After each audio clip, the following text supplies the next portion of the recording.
Hello दोस्तों, आज की इस वीडियो में हम क्लोनिंग संवाहक अर्थात क्लोनिंग वेक्टर्स के बारे में समझेंगे। तो आइए इस वीडियो को शुरू करते हैं। इसको समझने के लिए सबसे पहले हम प्लाज्मिड को समझेंगे। प्लाज्मिड एक बहुत ही महत्वपूर्ण क्लोनिंग संवाहक होते हैं। प्लाज्मिड जीवाणु कोशिकाओं में पाए जाते हैं और जीवाणु कोशिकाओं का संरचना कुछ इस तरह का होता है। ये मान लीजिए एक जीवाणु कोशिका है, ये प्रोकैरियोटिक कोशिका होते हैं। इनमें केंद्रक के साथ साथ अन्य कोशिकांग नहीं पाए जाते, तो इसका डीएनए इस तरह से इसके साइटोप्लाज्म में नग्न रूप में पाया जाता है। इसको न्यूक्लियोइड कहते हैं या नग्न डीएनए कह लें, यही इसका आनुवांशिक पदार्थ है। इस डीएनए के अतिरिक्त इसके साइटोप्लाज्म में एक गोलाकार स्वतंत्र डीएनए भी पाया जाता है। इस तरह से देखिए, और इस डीएनए का विशेषता है कि ये द्विगुणन कर सकता है, स्वयं से द्विगुणन कर सकता है, मतलब अपनी संख्या को रेप्लिकेट कर सकता है, बढ़ा सकता है बिना इसकी सहायता से। यही अतिरिक्त संरचना कहलाता है प्लाज्मिड। इसमें कुछ जीन भी पाए जाते हैं जो इस जीवाणु कोशिका को एंटीबायोटिक के प्रति प्रतिरोधी क्षमता दिलाते हैं, उससे लड़ने के लिए क्षमता प्रदान करते हैं। तो ध्यान रखिए प्लाज्मिड क्या होते हैं, कहाँ पाए जाते हैं और इसकी क्या विशेषता है, क्योंकि इसको समझ लेंगे तो थोड़ा सा इसको समझने में आसानी होगा। और एक चीज़ बता दूं, जीवाणु जो होते हैं जैसे ई कोलाई, इसका द्विगुणन अर्थात एक जीवन साइकिल इसका 25 से 30 मिनट में पूरा हो जाता है। 25 से 30 मिनट में 1 से 2 हो जाएगा, अगले 25 मिनट में 2 से 4 हो जाएंगे, तो काफ़ी तेज़ी से गुणन करते हैं। अब चलिए समझते हैं क्लोनिंग संवाहक को। मान लीजिए कि ये कोई ऐसा डीएनए है जिसमें से हमको इतना बड़ा खंड को किसी परपोषी कोशिका, यहाँ पर एक उदाहरण ले लेता हूँ मैं जीवाणु कोशिका को ही। चलिए ये ले लिए एक जीवाणु कोशिका। इस जीवाणु कोशिका के भीतर हमको इस डीएनए खंड को प्रवेश कराना है।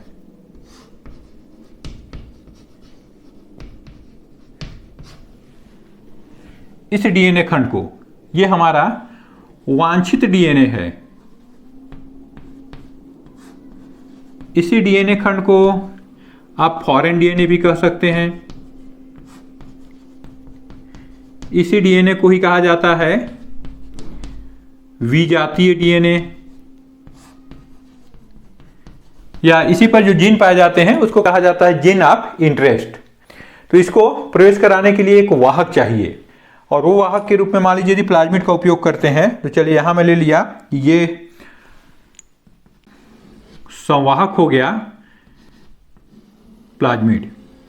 इस संवाहक को एक समान प्रतिबंधन एंजाइम से कट किया जाता है, अर्थात ऐसे प्रतिबंधन एंजाइम से जो इस डीएनए को काटता है वही इसको भी काटेगा, तभी सेम साइट मिलेगा इसको, और ये यहां पर जाकर जुड़ सकता है। तो ये देखिए, ये यहां पर जुड़ जाएगा। ये हमारा वांछित डीएनए, ये वाला खंड। अब इसको हम इस परपोषी कोशिका के भीतर प्रवेश करा देंगे। इस तरह से देखिए, ये इसके भीतर प्रवेश कर लेगा, और जैसे मैं पहले बताया कि तेजी से गुणन करता है। कुछ ही समय में ये 1 से 2, 2 से 4 ऐसे अपनी संख्या बढ़ाएंगे। साथ ही साथ चूंकि इसमें स्वयं द्विगुणन का क्षमता है, तो ये भी तेजी से गुणन करने लगेगा। तो इसका संख्या भी बढ़ेगा, साथ ही साथ जो हम ये बाहर से वांछित डीएनए इसमें प्रवेश कराए हैं, वो डीएनए का संख्या भी बढ़ेगा, अर्थात इसका क्लोन होगा। इसके कई प्रतिलिपि इसमें तैयार होते जाएंगे, जैसे गुणन करेगा वैसे प्रतिलिपि इसके तैयार होते जाएंगे। तो यही कहलाता है क्लोनिंग संवाहक, जो इस वांछित डीएनए खंड को भीतर ले गया और साथ साथ क्या करने लगा, देखिए उसका क्लोन तैयार करने लगा। तो यहां पर हम इसको कहेंगे क्लोनिंग संवाहक।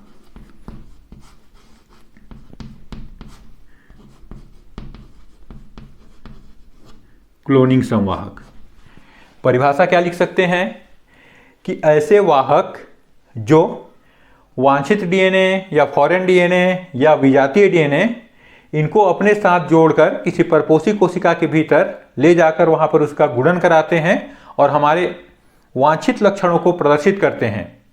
ये कहलाते हैं क्लोनिंग संवाहक। अब क्लोनिंग संवाहक के रूप में किसका किसका उपयोग किया जाता है? तो जैसे एक उदाहरण लिया मैं प्लाज्मिड का, तो प्लाज्मिड किसके लिए उपयोग में लाए जाएंगे? ये कौन सा कोशिका है? जीवाणु कोशिका। तो जीवाणु कोशिकाओं में प्लाज्मिड पाया जाता है। तो यहां पर यदि मैं कहूं कि जीवाणु के भीतर हम किसका उपयोग करेंगे, तो प्लाज्मिड का। ये तो देख ही लिए आप। दूसरा, एक और होते हैं जीव जो जीवाणुओं में तेजी से गुणन करते हैं, पता होगा, बैक्टीरियोफेज, जीवाणु भोजी। इस तरह का संरचना होता है।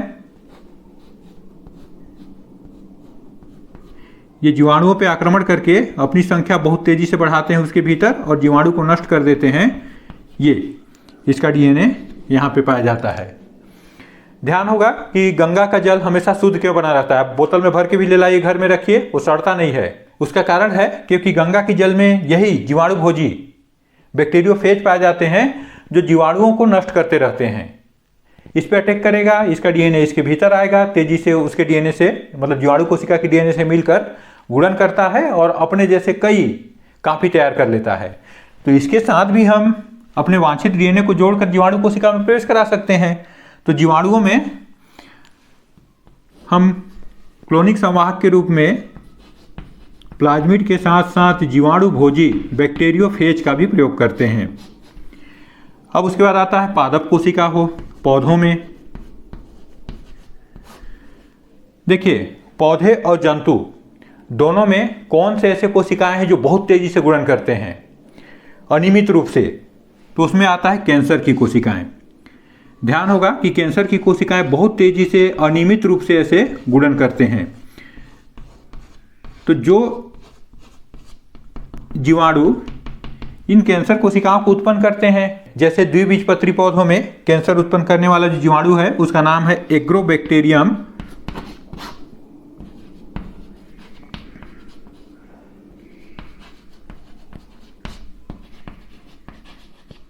ट्यूमिफेसिएंस। और इस जीवाणु से जो प्लाज्मिड प्राप्त किया जाता है उसका नाम है टीआई प्लाज्मिड, ट्यूमर प्लाज्मिड। तो इसका उपयोग किया जाता है पादप में संवाहक के रूप में। इसी तरह से जंतु में जो उत्पन्न करते हैं,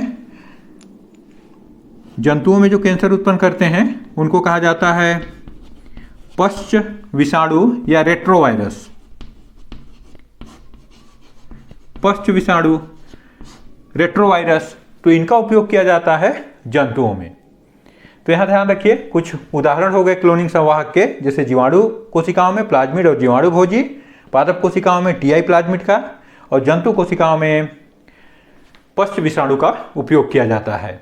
अब देखिए, सबसे अच्छे वाहक के क्या गुण होना चाहिए?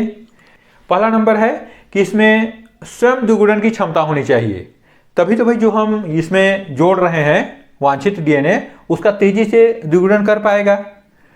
दूसरा, इसका अणुभार कम होना चाहिए।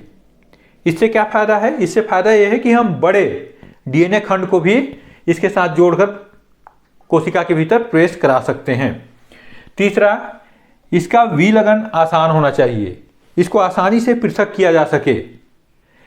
चौथा, डीएनए जोड़ने हेतु इसमें सक्रिय स्थल होना चाहिए, यह बहुत ही महत्वपूर्ण है।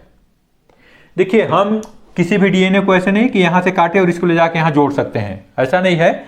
इसमें विशेष सक्रिय स्थल होते हैं जहां पर विशेष प्रकार के प्रतिबंधन एंजाइम पाए जाते हैं। वही एंजाइम इसको भी कट करता है और इसको भी कट करता है, तभी ये जाकर जुड़ सकता है। तो उस स्थान को ही कहा जाता है सक्रिय स्थल। तो एक क्लोनिंग संवाहक में सक्रिय स्थल होना आवश्यक है, क्योंकि यदि वो नहीं होगा तो हमारा वांछित डीएनए इसमें जुड़ ही नहीं पाएगा। तो अच्छे वाहक के ये 4 महत्वपूर्ण गुण होने चाहिए।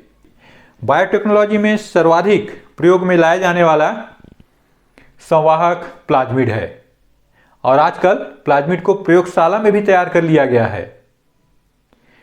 एक उदाहरण बताता हूं, PBr 322, जिसका कि प्रयोग सर्वाधिक किया जाता है। चलिए उसके बारे में समझते हैं। PBr 322 प्रयोगशाला में निर्मित एक क्लोनिंग संवाहक है जिसको कि मूल वाहक PBMI 322 में अनेक फेरबदल करके तैयार किया गया है। इसको तैयार करने वाले दो वैज्ञानिक हैं, बोलिवर और रोड्रिगेज।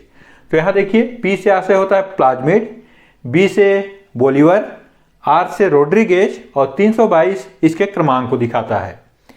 आइए इसकी विशेषताओं को समझें। तो देखिए इसमें 4 महत्वपूर्ण पॉइंट दिया गया है। ROP replication origin protein, ORI origin of replication, selectable marker और क्लोनिंग साइट। चलिए पहले इन चारों स्थान को यहाँ बना दें। देखिए इसमें यहाँ से ही शुरू कर लेते हैं। ये इसका पहला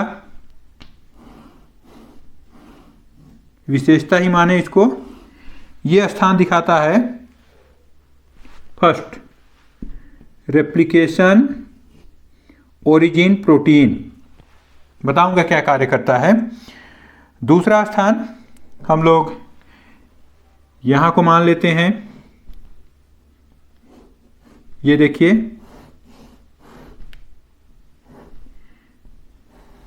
ऐसा स्थान है जहाँ पर द्विगुणन की शुरुआत होता है, इसको कहा जाता है ORI।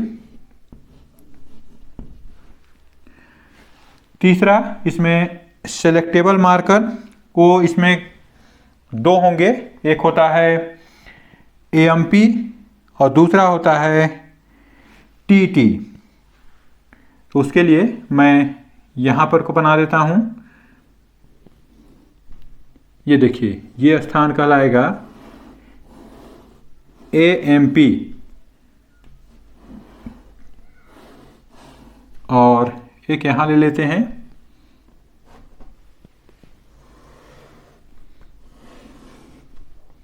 ये स्थान कहलाता है TET। सभी के बारे में बता रहा हूँ अभी मैं। ये हो गया AMP और ये हो गया TET। चलिए बारी बारी से सभी को समझते हैं। एक ये भी आएगा क्लोनिंग साइट, वो इसमें कई जगह 20 से अधिक स्थानों पर पाए जाते हैं। पहला नंबर आता है ROP। देखिए इसमें क्या होगा कि चूंकि DNA है तो DNA का द्विगुणन तो कहीं से शुरुआत होगा ही, साथ ही साथ द्विगुणन के लिए क्या चाहिए, प्रोटीन। तो सबसे पहले यहाँ पर देखिए ROP रेप्लिकेशन ओरिजिन प्रोटीन या रेप्लिकेशन कंट्रोलिंग प्रोटीन, ऐसा स्थान जहाँ पर द्विगुणन के लिए आवश्यक प्रोटीन का निर्माण किया जाता है, ये स्थान है। ये पहला विशेषता है ROP replication origin protein. Hindi में लिखना चाहें तो द्विगुणन उत्पत्ति प्रोटीन या द्विगुणन नियंत्रक प्रोटीन।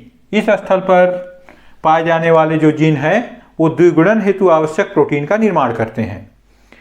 दूसरा नंबर आता है ORI ओरिजिन ऑफ रेप्लिकेशन, अर्थात प्रतिकृति की उत्पत्ति। इस स्थान से ही द्विगुणन प्रारंभ होता है। सिर्फ इतना काम है, यहाँ पर द्विगुणन का शुरुआत होगा।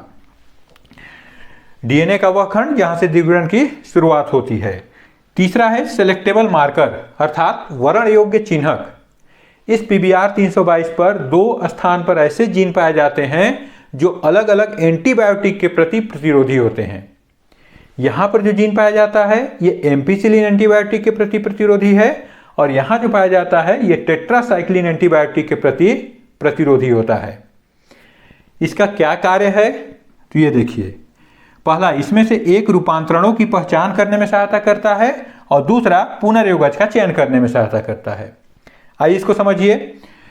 ये प्रयोगशाला में तैयार किया गया है, इसको हमको किसी जीवाणु के भीतर प्रवेश कराना होगा।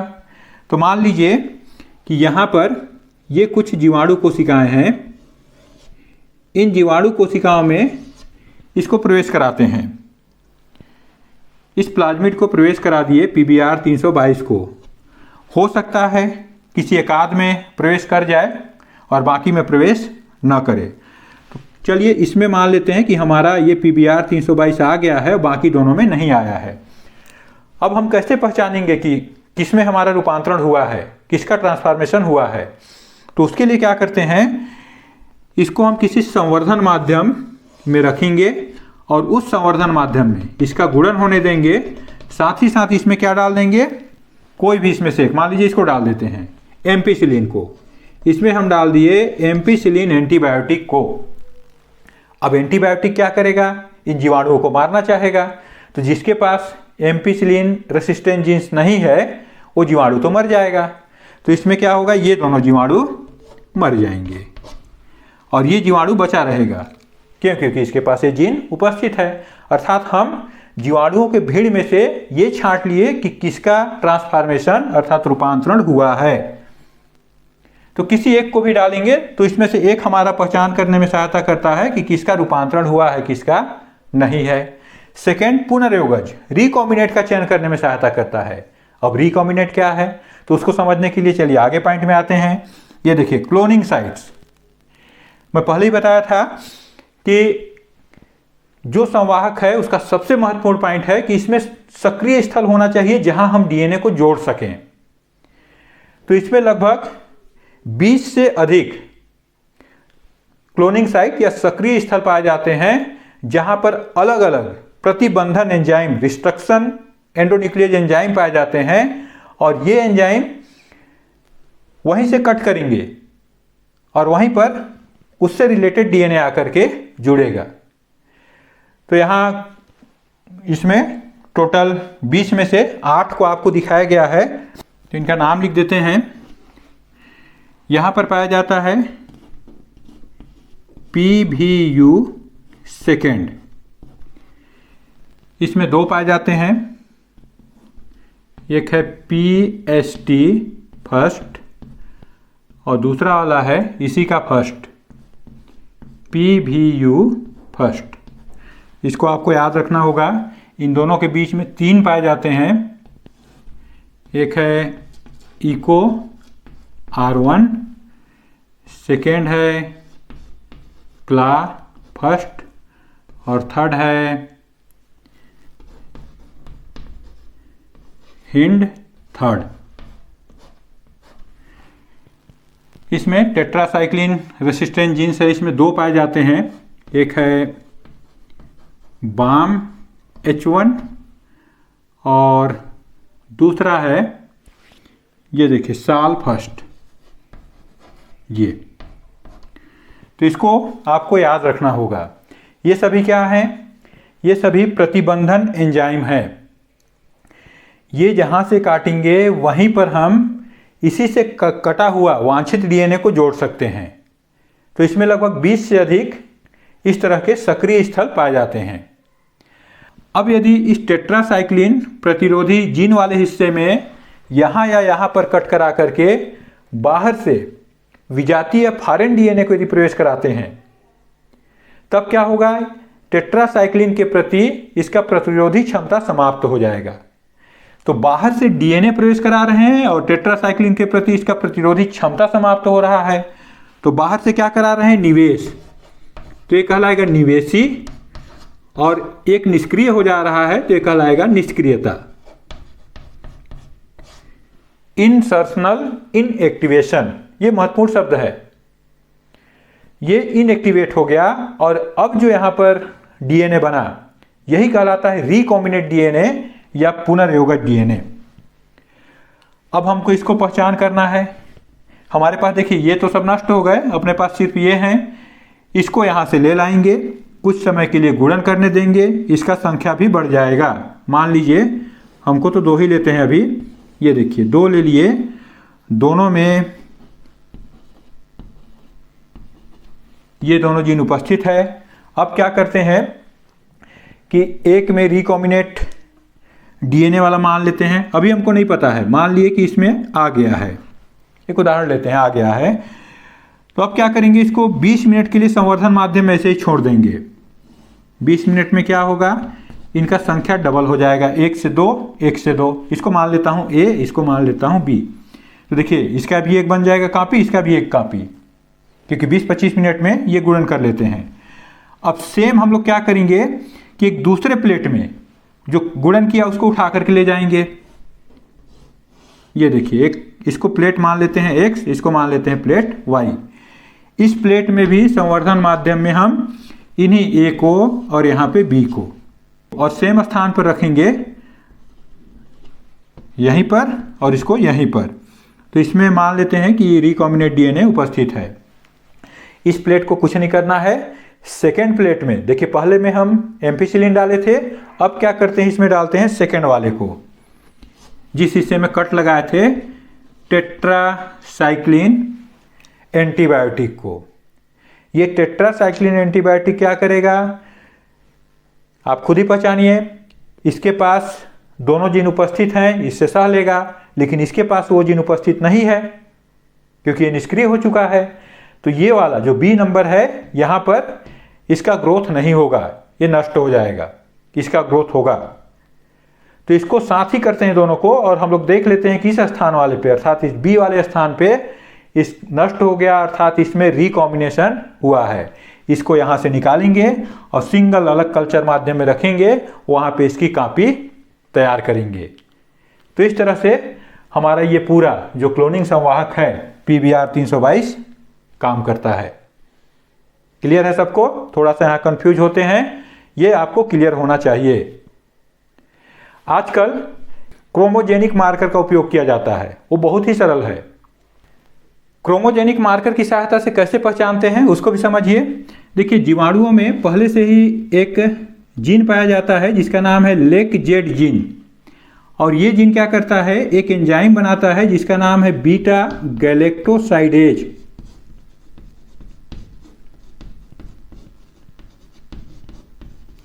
ये एंजाइम क्या है, ये क्रोमोजेनिक पदार्थ है, अर्थात रंग उत्पन्न करता है। ये क्रोमोजेनिक होता है, जिसके कारण ये जो जीवाणु हैं, ये जीवाणु नीले कलर के कॉलोनी बनाते हैं ऐसे। ये जब संवर्धन माध्यम में ग्रोथ करेंगे तो यहाँ पर पूरा इनका नीला रंग का समूह दिखेगा। ठीक, अब क्या करते हैं, मान लीजिए हम इस लेक-जेड जीन वाले स्थान पर निवेशी निष्क्रियता करें, अर्थात बाहर से यहाँ पे हम विजातीय डीएनए को यहाँ पर प्रवेश करा दें, यहाँ पर, तो पुनर्योगक डीएनए बन जाएगा।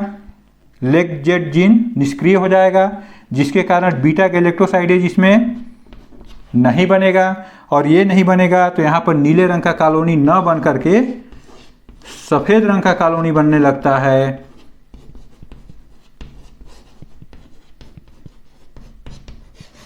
और जिसको देख करके हम पहचान लेते हैं कि इस वाले हिस्से पे हमारा पुनर्योगज डीएनए है। इसको पृथक करके इसको अलग से क्लोनिंग किया जाता है। तो इस तरह से क्रोमोजेनिक मार्कर इस प्रतिजैविक प्रतिरोधी जो जीन है, इन मार्कर की तुलना में ज़्यादा सरल है। आज के वीडियो में इतना ही। वीडियो यदि अच्छा लगे तो इसे लाइक कीजिए। ऐसे ही वीडियो देखने के लिए चैनल को सब्सक्राइब कीजिए और दोस्तों के साथ शेयर कीजिए।